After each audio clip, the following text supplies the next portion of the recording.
You're watching News Channel 11 in your corner this morning.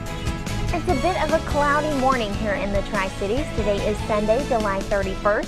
Thanks for waking up to News Channel 11 and ABC Tri-Cities this morning as you take a live look over Johnson City as you start your day with us. Good morning, I'm Callie Durham. Here's a look at some of the stories heading your way during our next half hour. Today is the last day to take advantage of tax-free school supplies in Tennessee. And a salon in the Tri-Cities wants to help kids look their best before classes begin.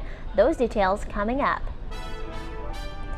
And keeping an eye on local politics, come November, voters in Washington County, Tennessee will have more to consider than just who will be president. The qualifying deadline for candidates to appear on the November ballot in Washington County races was at noon on Thursday, and there are 3 new faces seeking a seat on the Johnson City Commission. Virginia's Supreme Court has ruled against an executive order from Governor Terry McAuliffe that restored voting rights to more than 200,000 felons. The Supreme Court of Virginia said the order was unconstitutional. It also said Governor McAuliffe overstepped his power. A postal worker is recovering from minor burns after making contact with a package that was leaking a questionable substance. Post office employees were evacuated following the incident so that the FBI and a postal inspector could investigate and test the suspicious piece of mail. We're now just a few days away from the highly anticipated Battle at Bristol game, where Bristol Motor Speedway will be packed with over 150,000 college football fans. The Tennessee Volunteers will take on the Virginia Tech Hokies for the historic showdown. But first, our top story this morning: about 1,500 Johnson City Power Board customers are still without power this morning. Here's a look at the latest outage map. New this morning, 20 people have been arrested on charges related to sex trafficking and online exploitation of children in both Tennessee and Georgia. This week, the Tennessee Bureau of Investigation, along with the Georgia Bureau of Investigation, conducted Operation Watchful Guardians. Agents in both those states investigated and prosecuted people accused of being sex traffickers and online predators. This morning, officials in Washington County, Virginia, are still trying to figure out why a man shot at 2 of his relatives before taking his own life. A new study is linking tumors in rats to exposure to cell phone radiation, but the study is raising more questions than answers and is being challenged by some. Edward Lawrence has more from Los Angeles. This morning is the grand opening of Gabe's, a new retail store in Johnson City. Gabe's will be providing around 100 jobs to the Tri-Cities area. You can find Gabe's on Sunset Drive next to Kroger. And as you say, we could still get a little bit more. Just a little bit more. Well, Curtis is actually outside right now. Let's go ahead and turn to Curtis. Curtis, what's things looking like out there? You're actually still braving the weather. How are things looking?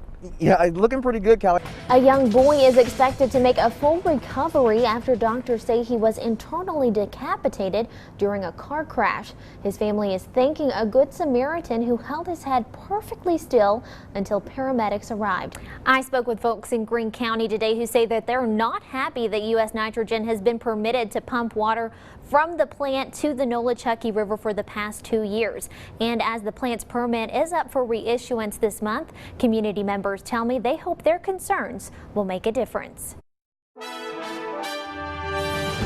Our problem is what they're going to put back in the river. Donahue Bible is the president of a group called Save the Nolichucky. He also owns around 100 acres of riverfront property on the Nolichucky River and says he's concerned that U.S. Nitrogen's plant processes could be hazardous to the environment. Environmental impact study has never been done. They refuse to do that. TDEC has said that they don't need to do that.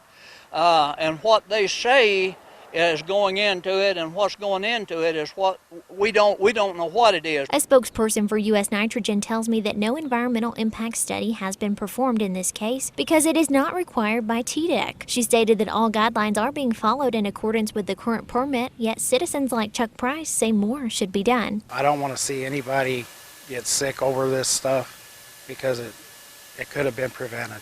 Bible says the water U.S. Nitrogen sends back into the Nolichucky could be especially harmful to surrounding communities. People on the Nolichucky River on the Cocke County side all have wells over there. There's no public water service to them, and their groundwater has a good chance of being polluted by what goes in that river. Bible says he's glad TDEC is extending the deadline for more public input, but fears it won't be enough to make a difference. I think this whole thing was cut and dried 5 years ago. I don't think anything the public says at this point will have any impact on it. They're just, it's a smoke and mirrors situation at this point. Callie Durham reporting for News Channel 11 in your corner.